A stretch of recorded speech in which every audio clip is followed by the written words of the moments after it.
clear the AC for 20 grand, add all new returns, put it in a brand new unit, create a whole new box in the garage.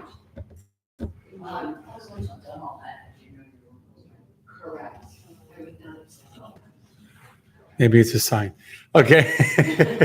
Maybe it's a sign. Okay, people are already watching us. Are you guys ready? Chaim.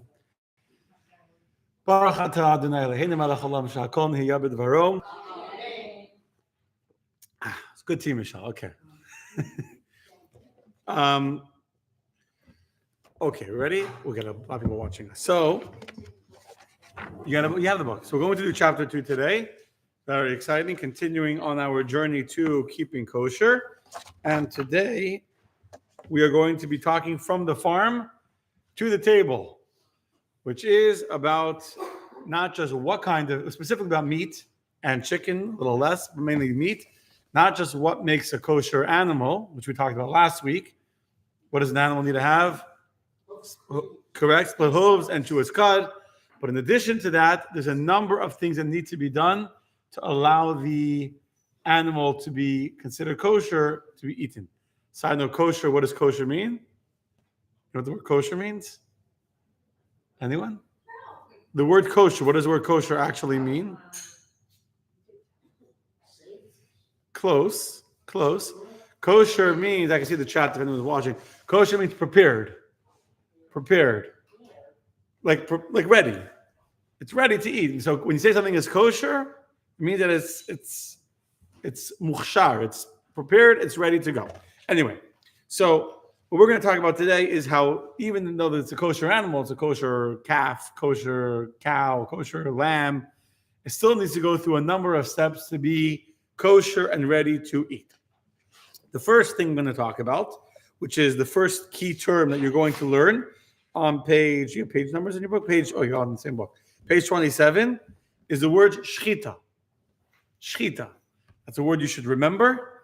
It's a little hard to pronounce if you're American. I know. But we can practice.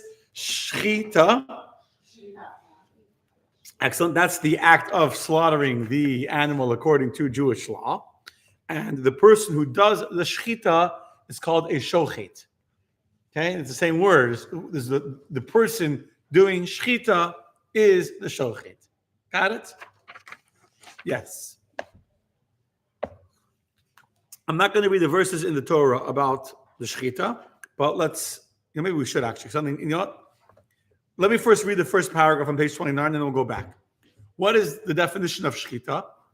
So shchita entails severing an animal's trachea, the windpipe, and esophagus, which is the food pipe, with a surgically sharp, completely smooth, meaning nick-free knife. The person who performs shchita is called a shochtas. They have it right there. So now, a few things. During the time the Jews were in the desert, there's a debate in the Gemara if Jews were allowed to eat meat that wasn't offered as a sacrifice. Meaning, if you bring a peace offering in the temple, part of it is burnt on the altar, part of it is eaten by the priest, and the rest of it is eaten by whoever brought the offering, as long as they're in a state of purity. So there's a discussion when all the Jews lived right around the Mishkan, they were all living in the same place, if they were allowed to bring offerings that were meat, just they were allowed to eat meat during the 40 years. They definitely ate meat. They had meat that fell from the heavens. They were definitely bringing offerings.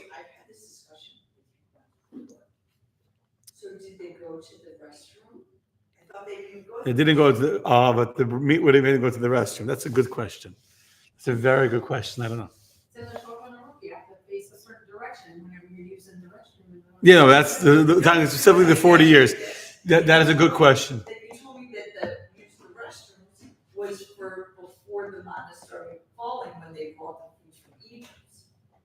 That's when you told me because it does say in the Torah that they had to go someplace for the bathroom.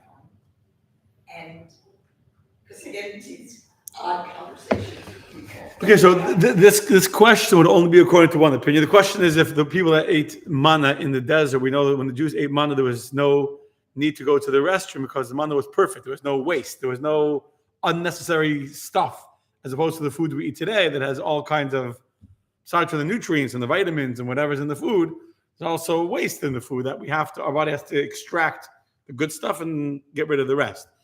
So one opinion says that they ate meat in the desert, didn't have to slaughter it, and so then they maybe had to go to the bathroom, or I don't know. The other opinion says they weren't allowed to eat meat in the desert. They only could bring offerings. There was no other eating meat besides for bringing offerings. But you know something? I'm thinking they didn't eat meat on Shavuos because they didn't know how to slaughter it. So it must have meant they ate it before. Yeah, but that was before the 30 days. Oh, yeah. Yeah, that's true. Now, when God tells Moshe that the Jews should slaughter the meat, if you go back now, let's go backwards now to page 28. You look at the first paragraph where you have the actual source in the Torah where Hashem is telling Moshe that the Jews should eat meat. What does he say? If the place of the Lord your God chooses to establish his name is distant from you, you may slaughter your cattle and your sheep that the Lord has given you, as I have commanded you, and you may eat them within your cities according to all your heart's desire. So how do you shecht an animal? How do you slaughter an animal? What does it say?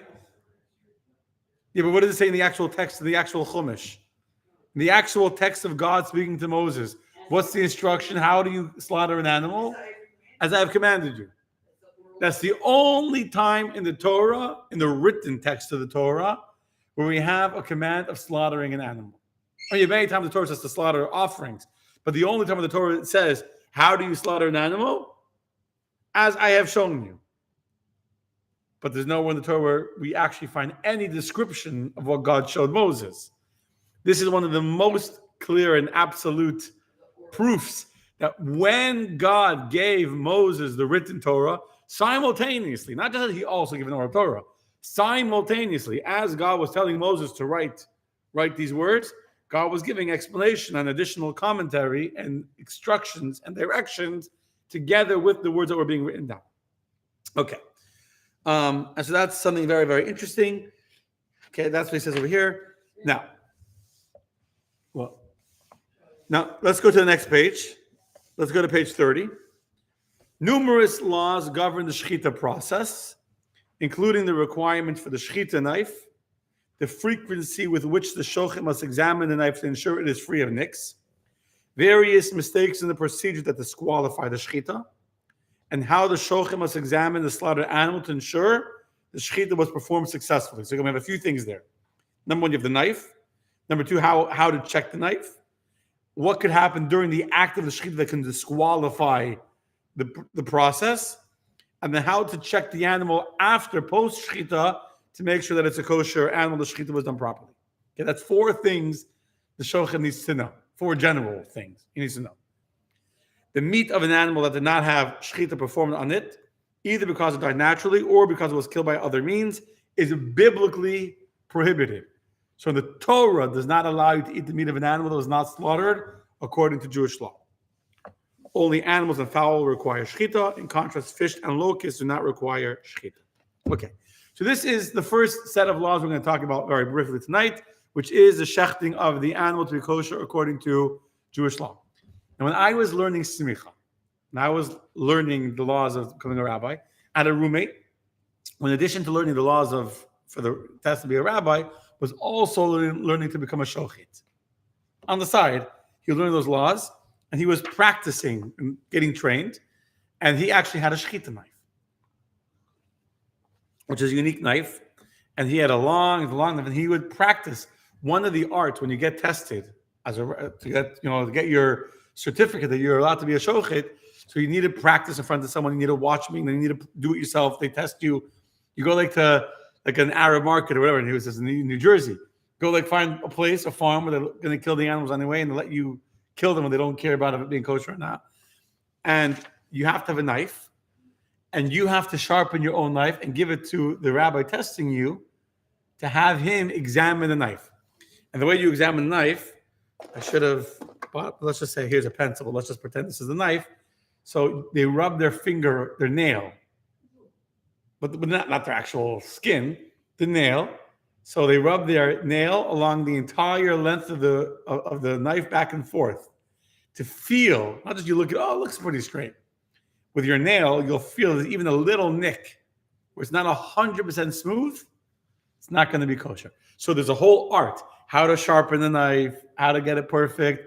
And then when you cut an animal, that can dull your knife. You're cutting hair, whatever, So every few times you shecht an animal, you got to then recheck it. And sometimes you got to then reset, sharpen it to make sure that it's good. So the shochet actually checks you on your knife. And there's a whole art how to do it the right.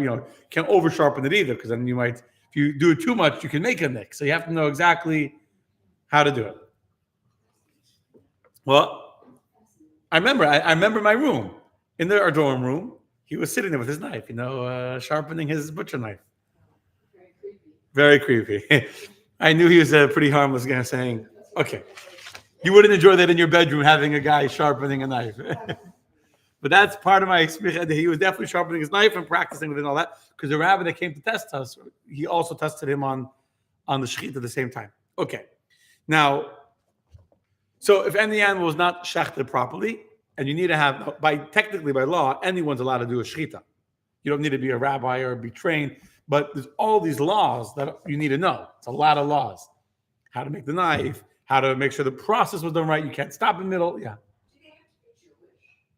Yeah, because you have to come out. It's a mitzvah. Shechita is a mitzvah in the Torah.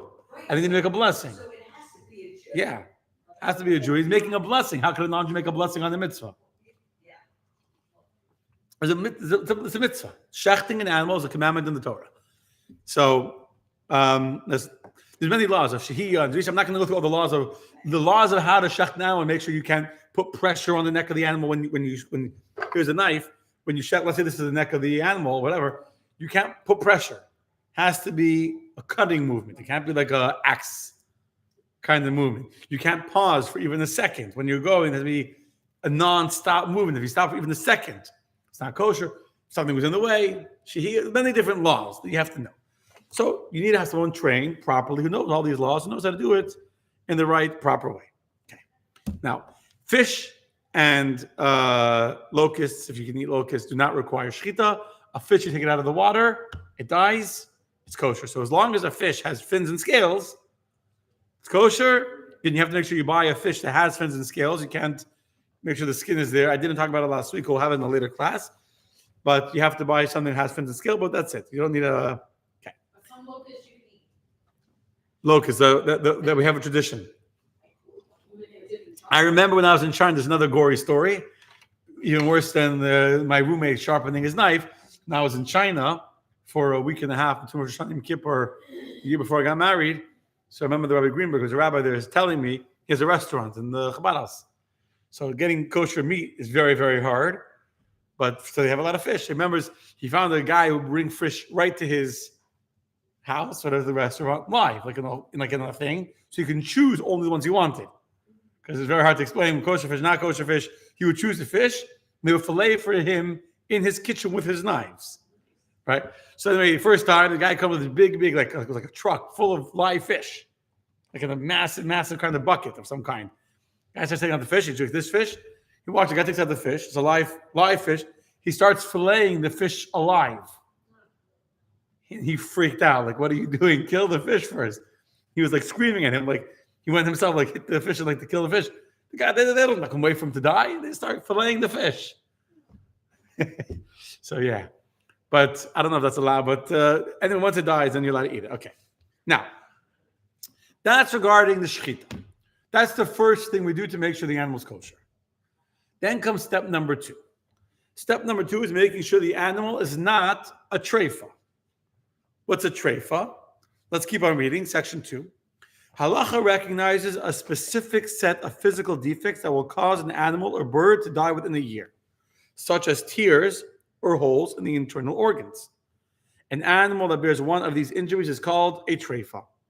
One is biblically prohibited from eating a treifa, even if it subsequently underwent shechita. In its original biblical context, this term describes an animal that is mauled by a predator and sustains mortal wounds. The oral Torah tradition understands this case as an archetype for any scenario in which an animal sustains an injury or otherwise bears a physical defect that will undoubtedly cause its death.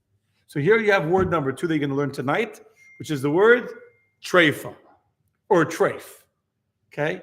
You've always thought that what does the word treif mean? Non-kosher. But actually what treif means, or treifa means, it's an animal that's going to soon die, has some kind of a physical defect that makes it a non-healthy animal, and therefore, even if it was shechted properly, if after you shecht it, you open it up and you see it has a defect in his body that made it not able to live, we'll get the lungs in a second, then it's considered treifa, it's not a kosher animal, and even though it was slaughtered, you cannot eat it. Okay? Yeah. Now, we today use the word treif incorrect. Well, it's not incorrect because that's become its meaning. So in the cultural sense, treif means anything which is not. But when you say something is chazer treif, it's like not correct, technically, from a technical standpoint. Obviously, it's correct in the cultural, you're using it correctly in the way it's used today. But technically, chazer, pig, is not treif. Pig is just not a kosher animal. Treifa means that it's a kosher animal that has a defect that will make it die. Healthy pig, it's a good, fat, juicy pig. It's not a treifa. It's just a chazer. It's a pig. It's not a kosher animal. But we today we say it's treif. So if you open a fish and if there's something inside, does that make it not kosher? That's a good question. Is there any physical defects on a fish that will make a fish a treifa? I don't think so. And this one here is telling you that it can only be like that at shit, which means like you're not dealing with the fish or locusts. Correct. I don't believe that there's any physical defects on a fish that will make it not considered kosher. And correct. And by the way, if you shechted let's say someone slaughtered a pig, it's still a non-kosher. It's not a treifa. It's just a non-kosher animal. But here's a kosher animal that was slaughtered properly, and it's still not edible because we see inside its body one of its missing body parts or the internal organs that make it non-sustainable, non-viable as an animal, and therefore not edible. One story, not to take your question. I remember when I went to Postville, Iowa, to see the Ben Rabashkin's meat plant. We were in yeshiva in high school in Chicago. Took a Shabbaton to Iowa. And so we went to there. And on Sunday, we went to a kosher farm somewhere in Iowa. A Jewish guy, he used to be a lawyer. He couldn't handle it. He bought a farm. He moved like in the middle of nowhere. He made his own milk. So we went to his farm. And so I remember clearly asking him, we were talking about the animals when they get old. He sells them to McDonald's. So he sells his animals. There's a McDonald's. They buy his, milk cows, and they get older. They stop producing a lot of milk. It's a milk farm. And they get old. So I asked him, why don't you sell it to Rabashkin? It's like, not far. Another Jewish guy says, they won't buy my cow. They don't buy anything that's already older. That's more likely to be unhealthy and not sustainable. A kosher meat packaging plant, because there's so much cost involved, human labor, to make an animal kosher, they're much more selective what kind of animals they're going to buy. As opposed to a non-kosher processing place, they're going to dump it into burgers or into hot dogs or whatever. They're going to take the whole animal, meat, bone, skin. They don't care. They're dump it into some kind of, vat or whatever. So if it's a good animal, they make steak out of it. If it's a bad animal, they make hot dogs out of it. They don't care. Yeah. What was your question and Faith's question? So there's different levels of kosher meat. Like I will talk about different levels of kosher meat in about 15 minutes. We're working our way up. Yes. I think, Same question? Yeah. Well, I think because as I recall, like even if there's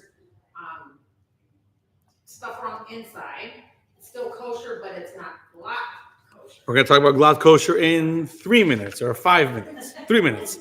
That's the next word is glatt kosher. We're getting them. When they get to different levels of glatt. So let's continue reading. Animals, page 31, have a statistically significant likelihood of having no disqualifying injuries. Thus, their internal organs generally do not require examination. You understand that? We have what's called a chazaka, a presumed status. So if you take an animal and you slaughter an animal, we assume as if the animal is healthy and walking and all that, we don't have to assume that the animal is full of defects. It was about, you want to close the door? Yes, yeah. Some of us get distracted, right, Michelle? She understands me and I understand you. Some people don't even know what happened. you're the only one that understood. Because I'm a regular Monday night. Yeah. No. So am I. So anyway, it's okay. We need to add those to the story. Yeah. Anyway, so the point is, we have a presumed status. The animal's kosher. It was walking around, it looked healthy. So you don't have to start doing a full internal, have a doctor come and check the kidneys and check the liver and check even though if there's no liver in the animal, for example, or if you see the liver is defective, the animal can't live without a liver, it will be a treifa animal. But we're not required to go check it. However, there's a key exception to this rule. What's the exception? The lungs. This is what Faith was bringing up. The lungs. We're getting there right now. The lungs must always be checked. Why? Since they are especially vulnerable to physical defects, most commonly the development of scar tissue-like adhesions. These adhesions are problematic for two reasons. We suspect that they conceal a hole that did not heal properly, or that they may loosen and cause a hole to develop. So basically, if the animal ate something sharp, like animals are eating on the floor, they can eat a rock, a piece of glass, a pin, a needle, whatever. They can eat something, and now they got a hole in their lungs. They didn't die because it was a small hole. And then what's called a sircha in Hebrew, the Hebrew word, the halacha word for it is a sircha. It comes over like an adhesion of skin, like a flap of skin that's covering it. So the animal's still breathing, even though there's a tiny hole, but eventually it's considered a treifa. And therefore, the accepted practice today is to only purchase the meat of an animal whose lungs are entirely smooth and free of any adhesions. This is the origin of the term galat kosher, since galat in Yiddish means smooth. Got it? So you're saying the accepted practice is glass. So all red meat then, or all cow meat is glass? Today, almost all meat that you're going to buy in a kosher store is galat. National Hebrew, you can consider kosher as an exception probably. But today, almost any kosher meat in the supermarket is going to be galat meat. No, it's not okay. National Hebrew is not kosher by any religious standard. I'm saying that's probably not considered galat. Right, I think It's not galat. That's what I'm saying. Meaning. So there is so let's go through the levels now. Okay, so now let's start going through the levels. And I actually printed something out. I didn't bring it. So basically, on the most basic, no, it's okay. I know it. We got it. On the most basic level, you have kosher meat, which was slaughtered properly. But then no one checked the lungs afterwards. No one checked if there's any defects in the body of this animal. Today they don't check the lungs, the other things too, that has any defects, and we're just relying on the presumed status. If the animal was healthy or looked healthy at the moment that it was slaughtered, it's probably a healthy animal, and we can rely on that. There is such a theory, but that's not accepted by any in halacha, not the Beis Yosef, not the Rabbi. No one accepts that. But that's called kosher, okay? Kosher meat, that's what it'll be. Next level is galat kosher, which would be standard galat. OU galat, let's just say, if you use modern day examples, even though I'm trying to talk in halacha, but OU galat, for example, or CRC, star K galat, So this will be where they checked the lungs. Someone, beside for the shochet, is also another person whose job is a bodek. A bodek is a checker. He checks.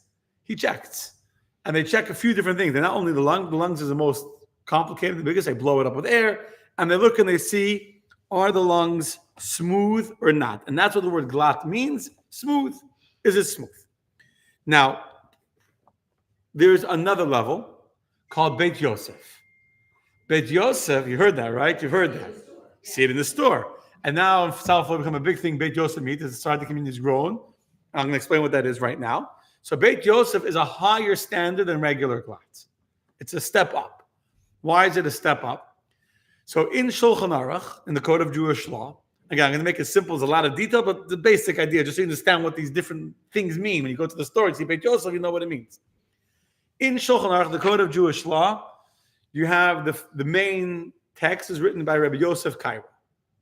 Hence, his commentary is called Beit Yosef, which is the house of Yosef, after the author, his name is Rabbi Yosef Cairo. Just FYI.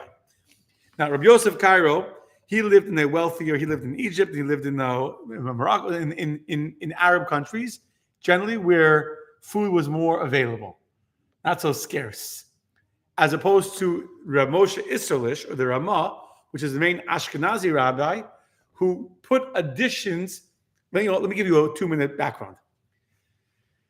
without without going too much into detail, because I'm going to get totally distracted, there was no clear, concise Jewish law. We have to know the Talmud and know this and know that.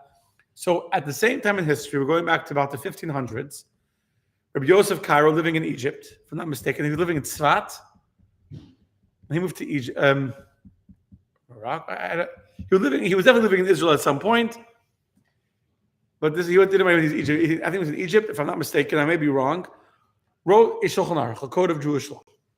At the same time that he was writing that, another great rabbi who we call the Ramah, that's what he's called in the Jewish community. The Ramah is an abbreviation for his name, which is Reb Moshe Isserlich. He lived in Krakow, Poland, same time in the 1500s, and he was also writing a Shulchan Aruch. The Beis Yosef, Rabbi Yosef Karo, finished first. And when his book came to Poland, to Europe, he realized he has two choices. Either he can also print his, and now everyone will have to pick which one to learn. They'll have to learn both of them and compare side by side. Or he can give up on writing his own book, and instead he'll write a commentary or a gloss on the Beis Yosef. Everything he agrees, a lot of it they agree. There's no difference. So he'll won't write anything. Wherever he disagrees and feels differently, he'll make his comments. So when Rabbi Yosef Cairo wrote the Shulchan Aruch, his definition of glat, of smooth, is it has to be completely 100% smooth. Unless there's something that's just mucus or something that you can wipe off with your hand like this, swipe it off, then it's not an adhesion, that's mucus or whatever stuff is inside an animal, I'm afraid to know what's there, but so you wipe it off, it's off. But if it's attached at all, then it's considered an adhesion and the animal's not glad and you cannot use that animal. Which, by the way, is a big loss because today, animals are a little cheaper. Back then, an animal, a big cow, it's worth a lot of money. And to say the animal I raised it, I bought it, I paid for it, I had the shochet shecht it, and now I, the butcher, can't sell it and use it because the lungs are not good. He didn't know that before. That's a big loss. But that was Rabbi Yosef Cairo's ruling, and that became what the Shulchan Aruch wrote. When this came to Europe, and I'm giving you a little bit of background because it's important to appreciate the context also. So Reb Moshe Isserlich, the Ramah, he made a comment on this, and he said that an adhesion is only considered a problem if it won't come off. But if you can rub it with your fingernails, with your fingers, and it can easily be peeled off, that's not a considered adhesion either. Yeah, it's sticking. Like, let's say, for example, yesterday there was let's say yesterday there was chocolate from the Rice Krispie treats that I made. They fell on the floor. The chocolate didn't stick well. So some chocolate was on the floor, and something fell, someone already got into the floor. I had to scrape it off. I'll leave the shoulder mess this morning. So I scraped to wipe it off.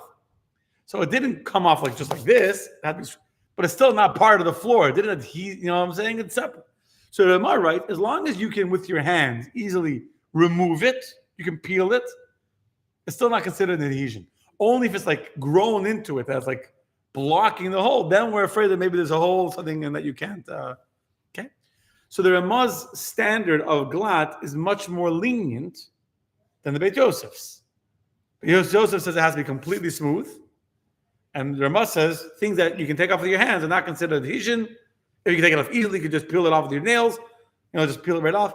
And therefore, again, he's living in Europe, where the animals probably were not as healthy, or they're also more scarce. Money was more tight. To give up an animal was more difficult. So he was more lenient in his ruling, and that became the accepted ruling. All Ashkenazim followed the Ramah. Sfardim followed the Beit Yosef. So for an Ashkenazi Jew, a regular American Jew, there's nothing, it's not a leniency to follow the Ramah. That is our standard. That is our standard. So you don't have to say Beit Yosef is more strict, so let me follow Beit Yosef on this. If you're a Sephardi, you have to follow Beit Yosef. At the times when the Beit Yosef is more lenient and the Ramah is more strict. For example, Kitni on Pesach, eating rice, right? So it's not always that the Beit Yosef is more strict and the Ramah is more lenient. And for a Sephardi to eat rice is not like a leniency, that's their standard. So for an Ashkenazi, eating the Ramah's standard of glat is 100% glat kosher. 100%. For a Sephardi, however, regular OU glat is not glat enough. Say that again. For a Sephardi who wants to properly keep Sephardic tradition, regular OU glat meat is not going to be kosher enough for his It has to specifically say Beit Yosef or Chalak. So by the way, just another word so you know, here in the book they put the word glat. Glat means smooth. Really, they probably should have put in parentheses the word chalak. It would be confusing. Chalak is Hebrew. It means the exact same thing that glat means. It's just in a different language. Chalak means smooth. So if you go to Israel, or you, yeah, Chalak. If you're writing it, write it next to the word glat. Write it. See the word glat there in the books? Now, in America, we use the word glat much more often, and that's the Yiddish word. But if you were to go to Israel, or even some stores here, I've seen before, it says on the Chalak Beit Yosef. What? You're talking about the Chalak. Yeah. Yeah, it's Chalak. That's what I'm telling you the word is. What? Chalak. Right, so I've seen it here in America, in the groceries now. So Chalak is the exact same thing as glat, just in Hebrew instead of in Yiddish. I don't even know if I should say this on record, but I know a story of a mashkiach who didn't know that much. And so we asked him about the meat. He said, yeah, it's under the supervision of Rav Avadia Yosef. He confused Bet Yosef and the former Sephardi chief rabbi of Israel, whose last name was Yosef. And he didn't sound so smart. But yeah, it's Bet Yosef or Rav Yosef. He got a little, anyway. Whoops, this is right. But the lungs, those were never organs that were edible, right? No, you don't eat the lungs, but the point is the lungs are how you determine if the whole animal is a treifa animal or a kosher animal. And they still do that, even though the lungs, it's like illegal to sell lungs, right? No, again, it's not about eating the lungs. We're not talking about the lung. I mean, we're talking about the lungs.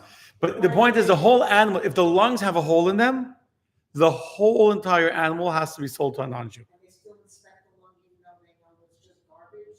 Yeah, because that's the only way to know if the animal is a treifa or not. Meaning, okay, let me go back. Treifa means that the animal was a sick animal. That's what treifa means. The animal had a defect that would make the animal die within the year. Now, we don't check every part of the animal to make sure the animal is healthy. We don't check its kidneys, for example. And we do check liver. There are other parts of the animal that are checked. Not only the lung, but the lungs are the main thing, and that's where the main difference is. We blow up the lung. What they do today is they actually put the lung into like a pump, and it puts air into it. So it's very... Still in that animal? No. They slaughter the animal. Okay. So today, if you go to a big slaughterhouse today, How do they know which one? I'm going to tell you right now. So if you go to a big slaughterhouse today, I'm going to tell you right now. If you go to a big slaughterhouse today, and if I would have known you asked, I would have like just double checked all the detail. But basically, I've seen this happen. I've been there, so I know how it works. And you go to, it doesn't make it, so you go to a slaughterhouse. Star K is not a slaughterhouse. Star K is a supervision. No, you go to AgriStar, for example, in Iowa. Okay, I've been there when I was in Rabashkin.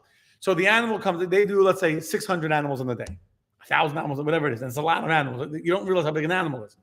So first, the animal gets a number, and they shech the animal. As soon as the animal comes out of the body, they slaughter the animal. They put a tag onto the animal. Each animal, every single animal. So animal number one, let's make it simple. It's animal one. They clip on like a tag or whatever onto its ear, or I don't know exactly where. This animal is numbered. Okay, they hang it up onto a hook. There's like a hook that they put onto the foot, gets picked up and gets moved on down the conveyor line. Now they slice it in half, or before that they cut open the middle, and they start taking out all the different parts. When they take out the lungs, they number the lung with the same number to match. And they take... Yeah. When you're in the hospital, right? And they have like the different... Yes. They take out the liver. Again, I'm going from memory now, but I'm almost sure if I remember correctly that they check the liver. They take it out, it's numbered. Everything that comes out of the middle is... They number it. Then they cut the animal in half, and each side has a number. Then they can start processing it. In the meantime, now the lung is taken to where they have a station, and they have a machine. It's like a counter, and there's like a hose, which is attached to air. And he puts the lung onto the thing. He steps with his foot, because with his foot, he pumps air with his foot. It blows up the thing. You can see if there's any adhesions on the thing. If you need to, you can rub it, whatever. Examine it, make sure it's good. Look at all sides, check it. Need be, again, if it's Ramah, if it's Ashkenazi, if it's going to be an OU standard, if there's something that they can peel off the hands, I'll peel it off, rub it, scrub it a little bit, make sure it's good. And Would they say it's glat. for Ben Yosef No, glatt. A Beit Yosef would be that there wasn't even anything that had to be removed. It was naturally So smooth. do they then say it's Bet Yosef or Ramon? Roma. So So- with the slaughterhouse, are they a Beit Yosef slaughterhouse and? Right. So if it's under the supervision, let's say OU, let me repeat the question. Will it say on it what it is? Very often not. I'll explain to you why. So let's say the supervision on this particular run is OU, for example. The OU does not have a standard of perfectly smooth. The standard is the Ashkenazi standard of smooth, which means that if there was something on there and you were able to peel it off, we don't consider that an adhesion. Again, it's not a leniency. That's a standard of halacha.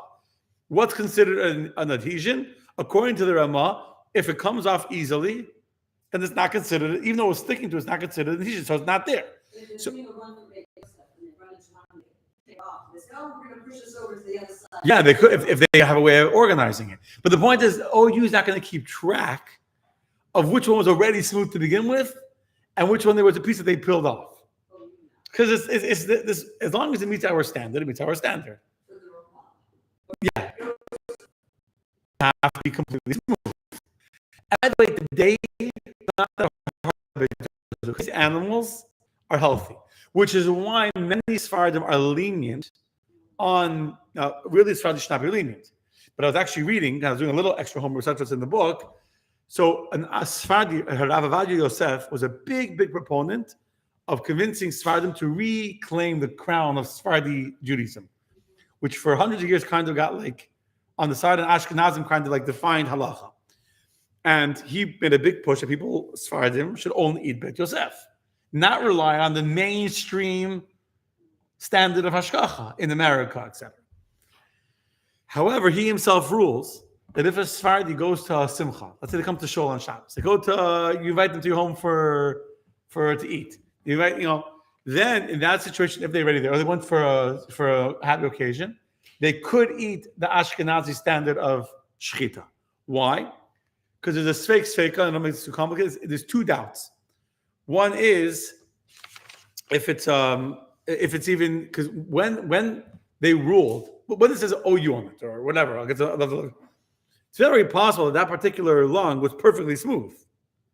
It's particular. Oh, right. Just because it doesn't say it on the label Right. doesn't mean that it wasn't particularly smooth. You understand? So there's a good reason to be suspicious or assume that it was okay. And especially today, when all animals today are more or less healthy. Today, when AgriStar buys their 1,000 animals for the day, they're only buying healthy young animals. They're not buying an old animal. Back in Europe, in Russia, 500 years ago, the Shulchan was written, which animals got slaughtered? Old animals. The milk cow stopped giving milk. Now it's time to shecht it. But by the time the milk cow stopped giving milk, it's not the same kind of healthy animal as an animal today that's being raised for slaughter. And the moment it's big enough to be, slaughterable, they're slaughtering it. They're not keeping it alive extra. So today, the whole discussion is much more new and theoretical, which is why a lot of Ashkenazi standard meat by default will have the Beit Yosef standard of glatt. Just you can't know for sure because it's not written on the label, because that wasn't the standard that the supervising agency was trying to meet. Clear? Since you also found. Now. So they have meat that's labeled Chabad. Oh, I was going to get the next. Very good, Randy. Okay. That's your bar. Sure, Habar, Lubavitch K. There's different. There's Agri. There was a chicken. Elliot. David Elliott. Oh, I found a new one. Okay. That's like- Okay. Better than David. Okay. So now let's go to the next. So, like, Teva ground beef that they sell at Costco. Type of ground beef is, I don't know the name. Is that from Uruguay? No, But it's not, not, that's Tevia. Tevya is from Uruguay. Okay. That's good. But That's grass fed and all that. Yeah. And that's Chabad standards and all that. Yes. Tevia, you say you won't eat it. TVA, that's OU. I don't eat OU meat. I won't eat OU. So now let me explain to you why. So now let's go to the next one, which Randy. You don't eat OU glatt? No. So Wait, I wish I had a picture of his face. I wish I had a picture of your face. Yeah. I don't eat So one standard is OU block. Yeah, so one standard is OU, not OU, it's OU, star K, CRC, the mainstream hashkachas, which are all by Ashkenazi standards. So one's block, then a little higher is Bet Yosef. Yes. And Now, then so you have Chalak B'Yosef. Then you have Hasidish Shchita and Lubavitch Shchita. Let me explain to you what that means. So, and I'll give you again more context.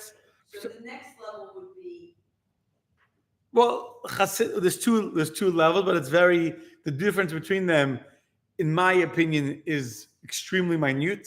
And I personally, in my personal standard, I'm not careful of only the Lubavitch Shchita. And I'll explain to you what that is right now. So let me explain. Hasidic. Besides for everything I said, well, let me explain it, then you'll write it down.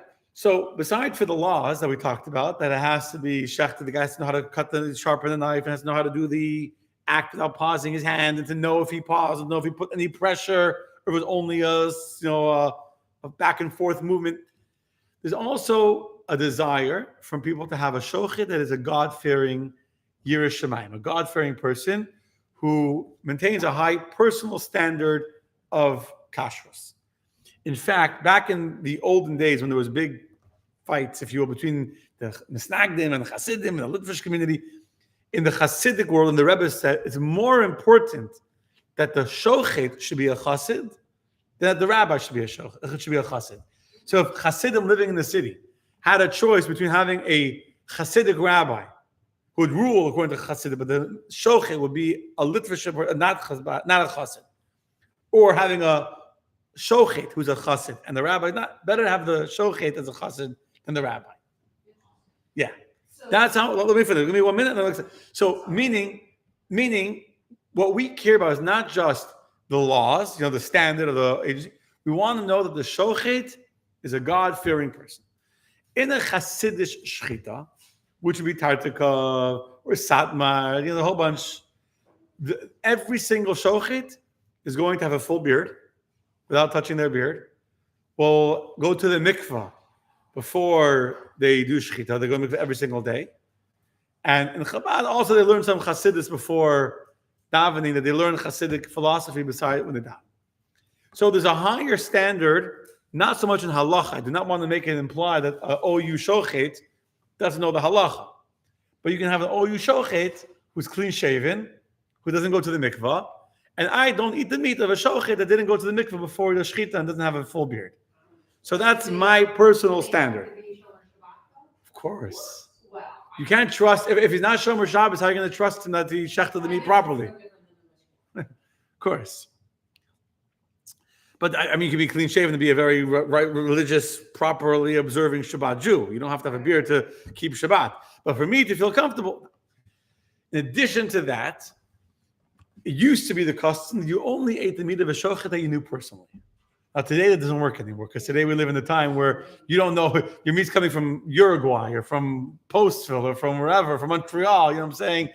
And you don't know the shochet. But that used to be a standard amongst Jews, more religious Jews that were more careful. Not just because you said it's kosher, okay, fine, it's kosher. I want to know personally who is the shochet, and that was a big, because remember, you have meat, you're talking about a big loss. If you say that this, I don't know, the milk is not kosher, you say this, I don't know what, this piece of pasta is not kosher. Okay, how much does pasta cost? $5, whatever. But to say the whole cow is not kosher, that's a lot of money. It's a lot of food. And butchers, they weren't going through thousands of cows. They bought one cow, that's it. No meat this week. It's a real loss. So the shochet had to really, really be a God-fearing person who wasn't going to cut any corners. And we have very high standards when it comes to kashrus. In Chabad, as I said it last week, every community has, I didn't say this, I don't know if I said this. Every community has things that are important to them. Meaning, obviously, all religious Jews keep all the laws. But in some communities, dressing modestly is like the number one thing. Some communities, Lashon Hara is like, their mitzvah. Some, God forbid, but it's some communities that like davening with a minyan. In Chabad, one of the things that we're very careful about, was obviously Israel, because we're very careful about. Another mitzvah we're very, very careful about is keeping kosher. As a mitzvah, the Chabad is known to be very, very strict in many things. Chalav Yisrael and the tuna and Bas Yisrael. Many things that many Pesach. Correct. Pesach would go crazy. Some people, my house is lenient. Some people, they like feel like they're in a spaceship. There's like silver foil on the walls, and there's a rabbi, he had like literally silver foil on the walls of his dining room. Whatever. I'm saying, like, there's all levels of intensity, how strict we are, not eating peeled food, not even something you can't even peel. Like, correct. We are known. This is the mitzvah that one of the mitzvahs. We don't have only one, but like something that Chabad is known always through generations to be extremely strict on. And the reason, as I explained last week, the food you eat is part of your psyche, part of your emotional identity. But so anyway, we're very careful. And correct. And therefore, because we're so strict on kosher, it used to be that a chassid would not eat from a shochet he didn't know personally. So you want to give me after who's a shochet and verifying, check who's a shochet.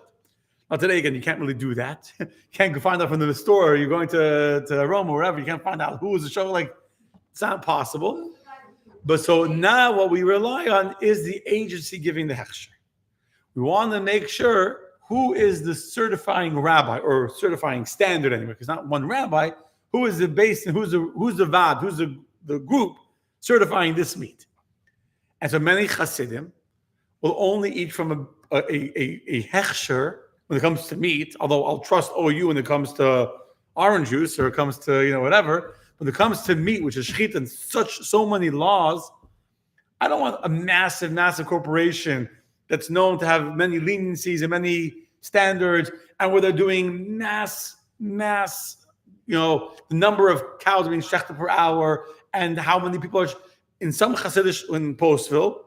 There's two shochtim at all times. Not one, not paying one, they're paying two. They alternate, so you don't get tired. It's like half hour, whatever it is. And the other shochet checks the shochet's knife. So you don't check your own knife. Even though you're 100% a reliable shochet. And I trust you to check his knife. But you don't check yours. You check his and he checks, you understand?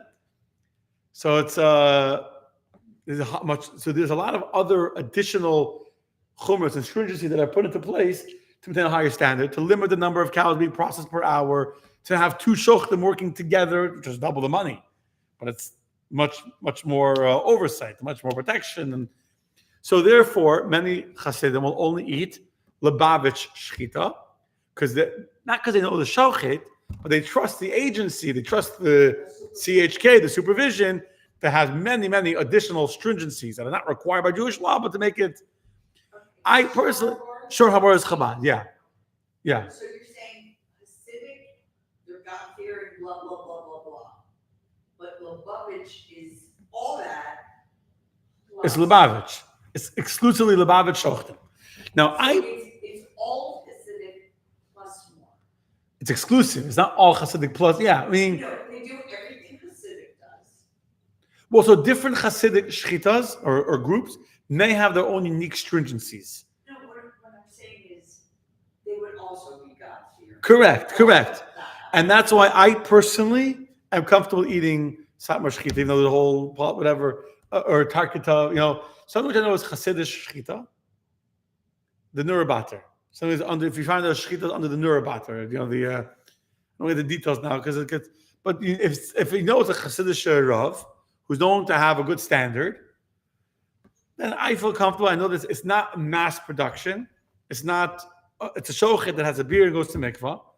I remember hearing that Lubavitch shchita in Postville, they didn't have enough Lubavitch shchita because they would do different runs, different things. It wasn't only Lubavitchers. This is again, I'm sharing a lot of information now, but it's okay.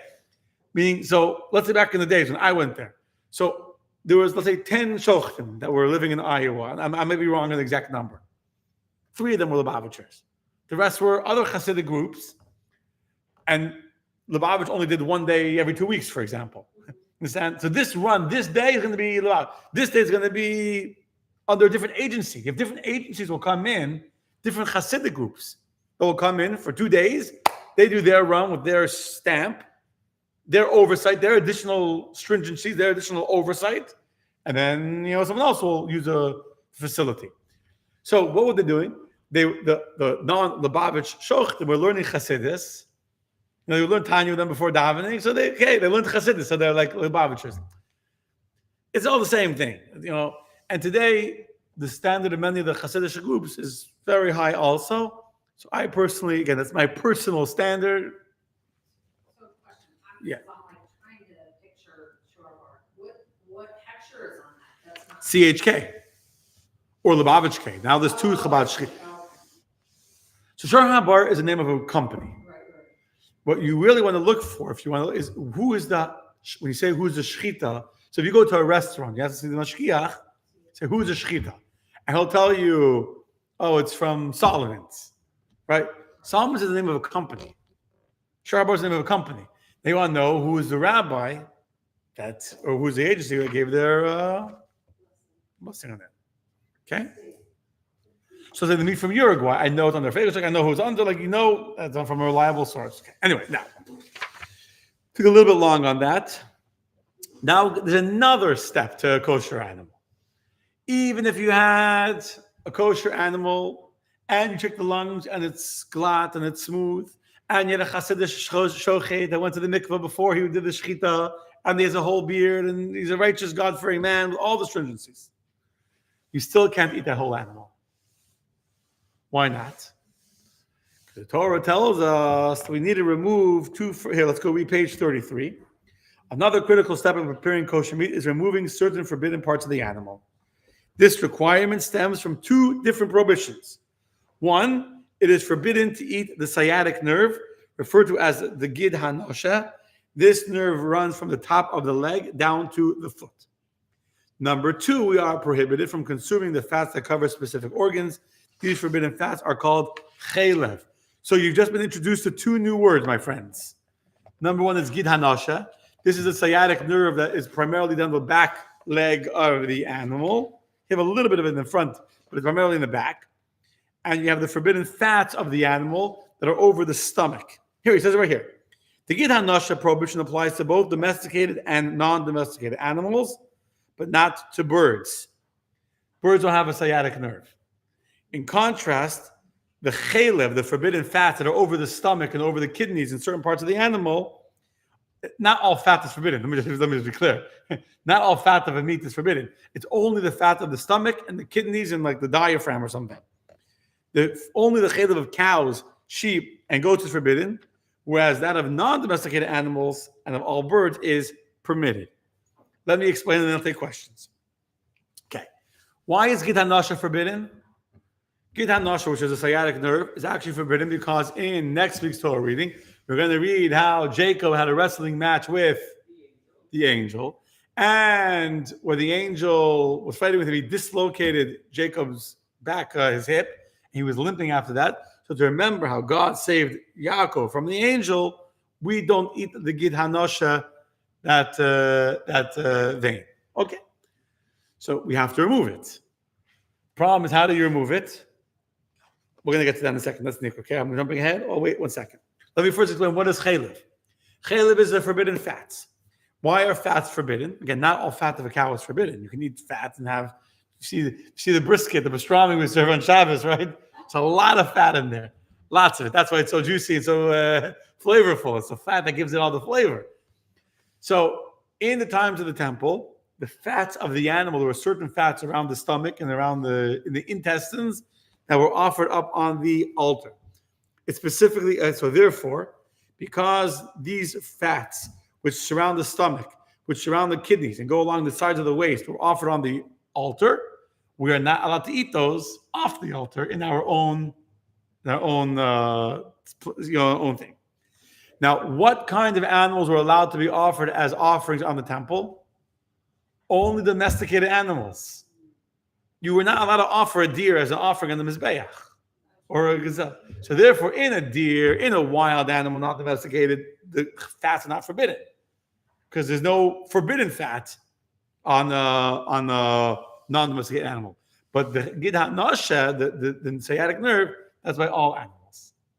Only if people have deer antelopes, we go and shoot them. Correct. Or you We could, don't eat them because that's not so you could tranquilize it, shoot a tranquilizer, and then shecht it. That is an option. People shoot it with a tranquilizer. I had no idea that's what they do. No, someone shoots a kill, but you could. Also don't have that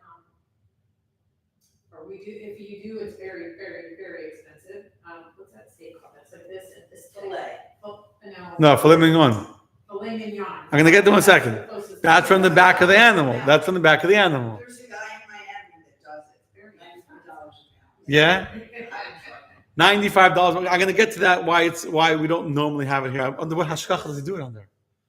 What hashkacha is he hour. under? There's a place in Hollywood, and he said, we have a place in Miami that a certain guy, ask your rabbi, he told me the name, but I forgot. Okay. Anyway, Ask your rabbi how he knows him, so he would eat it because he knows him, just like you were saying that people would eat. right. So eating is about knowing the place where you're getting it from, and that gives it a certain sense of comfort. Again, it's not that you're not kosher, but I don't know who you are. It's like say Chaim Shechter the animal. Okay, it's not saying it's not kosher. I'm not comfortable. Just like today, where people eat in certain people's homes. Correct. Correct. Okay. Now you have this sciatic nerve inside the back part of the animal, and you want to remove it so you can eat the rest of it because only the sciatic nerve itself is forbidden. The rest of the flesh of the thigh is kosher. The problem is it's very, very hard to get the sciatic nerve out. It's a complicated process. You need to make sure you remove it completely because if you don't, there's a big sin to eat it.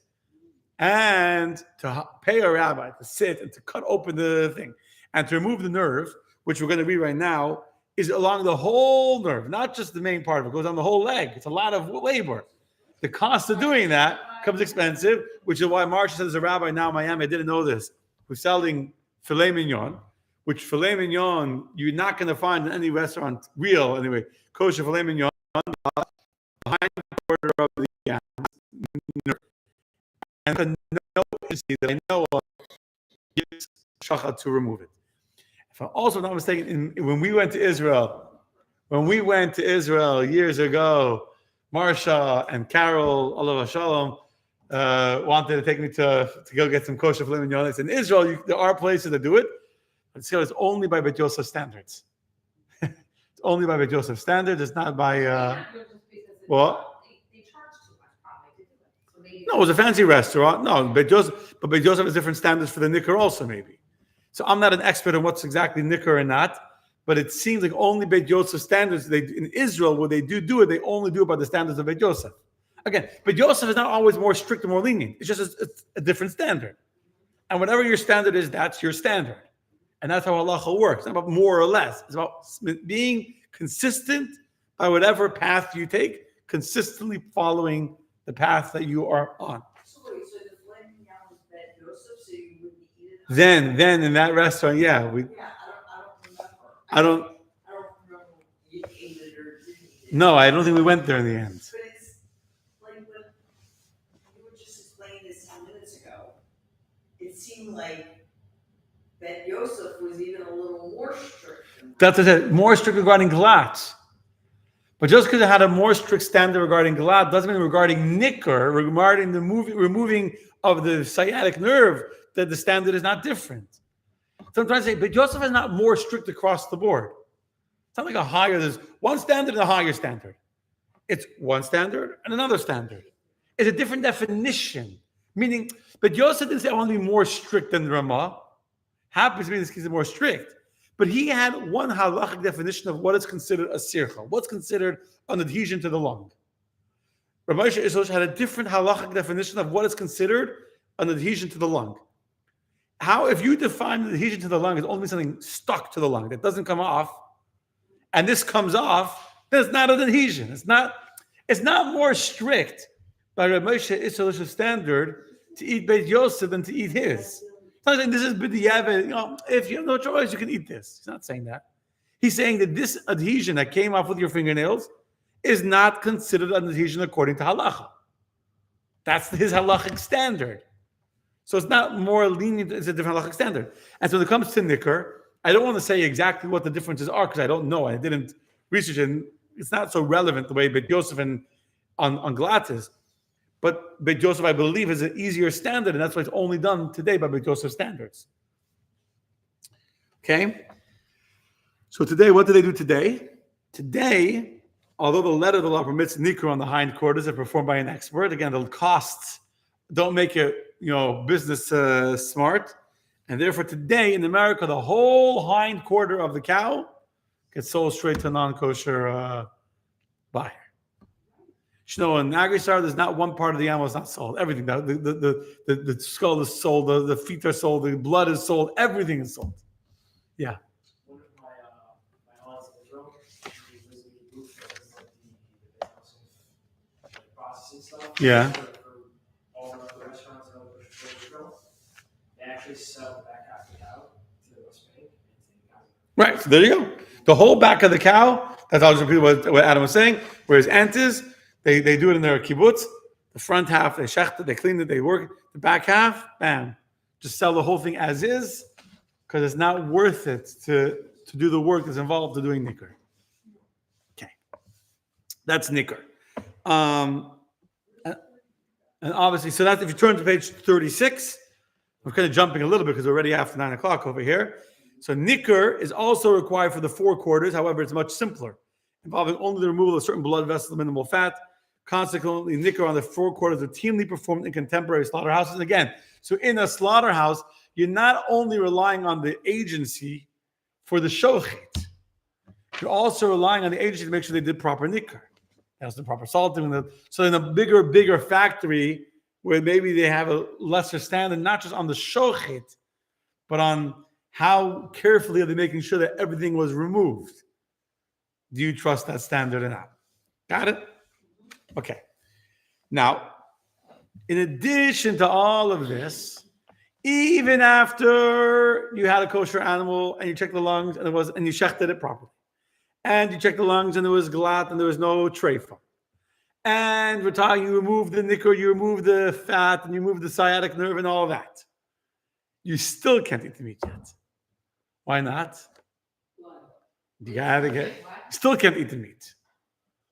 Even though you shechted it, even though you checked the lungs, even though you remove the fats and the sciatic nerves, because the Torah tells us that it is biblically prohibited to consume the blood of even kosher animals and birds. So after you have this piece of meat that went through all this, you now need to go through an additional step of making it kosher. Again, kosher means prepared and ready, by removing the blood. Therefore, all kosher meat and poultry must undergo a process of soaking and salting, known as melicha, to remove the blood. While this used to be performed in the home, nowadays it is performed before the meat is packaged and sent to the store. This is called melicha. That's the word you have on page 37. Okay? Melicha. So the eggs. It's not blood. The red liquid visible in kosher raw meat is not blood. Even just today, my daughter had chicken tonight, and it was like a little bit like a red, like in the leg of the chicken. There was like a little like vein, like some red, and it's not blood, man. Just tonight, I'm not eating it. And it's like it's perfectly fine. Look, my chicken has it too. She would not eat it. You know what I'm saying? So, I mean, you can understand, right? So that red liquid that you see it's a mixture of water and a hemoglobin. It's a protein responsible for transporting oxygen to muscle tissue. Okay. Now, in addition to not being allowed to eat the blood, so they have to do melicha. And melicha has to be done melicha means salting the animal. This has to be done within 72 hours of the meat being slaughtered. And by the way, back in the good old days, when they didn't do it in big factories, and they would ship the meat whole to slaughterhouses, they used to come and hose down the meat in the trucks before the 72 hours to restart the clock. So once 72 hours pass, if the meat has not been salted within 72 hours, the meat comes congealed or absorbed within the meat and no longer edible anymore. So do they do that in the same factory? Or they have Now in the factory, they right away, they cut it, they salt it, they hose it, they do everything. When you buy a processed piece of meat, it's already salted. There's no blood there. It's good to go. I just wasn't sure if they were transporting it to a different facility. Then back in the day, they would you used to have slaughterhouses, right? Like you had a butcher. Today, butcher's not really, they're just giving you, maybe they're cutting the deli for you. You know what I'm saying? Back then, it was really about a big slab. I mean, the butcher had the whole cow, and you came in and he cut off a half a pound, and you wanted this part of the cut, that part, and that's how it was. Okay. It is also rabbinically forbidden to consume fish blood collected in the vessel. Not because fish blood is forbidden. Fish blood is actually allowed to be eaten. However, the rabbis were worried about maris ayin. Here's another word for you to know. Maris ayin means a concern that onlookers will think one is performing a transgression. In this context, onlookers may think that one is consuming animal blood. So really, if you take a salmon or whatever, any fish, you kill it, you can eat it. You don't need to salt it. However, if you drain blood from this fish, the blood that came out of the body of the fish, out of the flesh of the fish, can no longer be eaten. Understand? But as long as the blood is still within the fish, there's no problem to eat it. The same is also true with human blood. That if someone bleeds, biblically, there's no prohibition on eating human blood, biblically. However, the rabbis didn't allow it because of maris ayin. So once blood came out of your body, you're not allowed to eat it, which would include, let's say you cut your finger. You can't, some people do that, like they'll suck their finger. That's forbidden because you're sucking blood and that's not allowed. It looks like you're eating blood. However, let me finish, I'll take questions. However, if the blood is already within your mouth and never left your body, like for example, if your gums are bleeding, you bit your tongue. You can't suck the blood in your finger, Correct. which I wouldn't do anyway. Okay. I thought there's something at a bris where the father. They don't actually, yes. At a bris, there's a process where the person in the circumcision uses the power of sucking to draw blood to the surface to help the body heal faster. The shochet is not actually swallowing the blood. He gives a suck and he spits it out. If you ever pay attention, they suck and they put it on the side. They don't swallow it. And today, what many shochetim do is they don't even touch the actual organ. They use a tube. So it still creates that sucking to bring the blood, because part of what makes the body heal when the blood comes to the surface, to make it clot. So you want it, right? So you have to do that to, sort of jumpstart the healing process. But they don't even use their lips. They put like a tube, and through the tube, they create suction with that. Okay. So when you cut, it does not draw blood. Or it draws the blood, but we want to draw more blood to the surface to make it heal. After they do the circumcision, they want to start the healing process. Yeah. Okay. If, however, fish or human blood did get mixed into the food, you're allowed to eat it. Okay. We are going to stop here. And I guess eggs, which I wanted to talk about, if you have a blood spot in your egg and all that, we'll already leave for next week.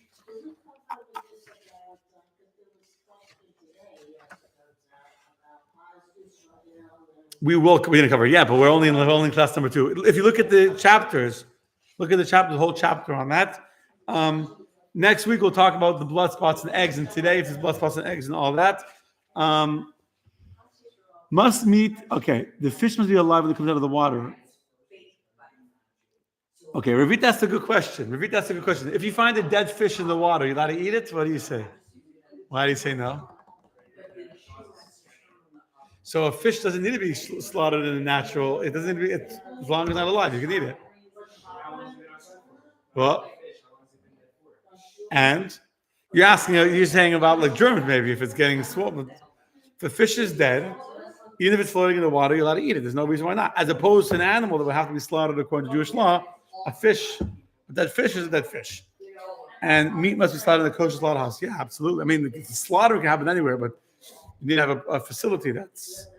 No, it doesn't need a kosher slaughterhouse. A guy can slaughter in your backyard. And there's a little keep it kosher. Okay. Good night, my friends. Next week, there's class next week.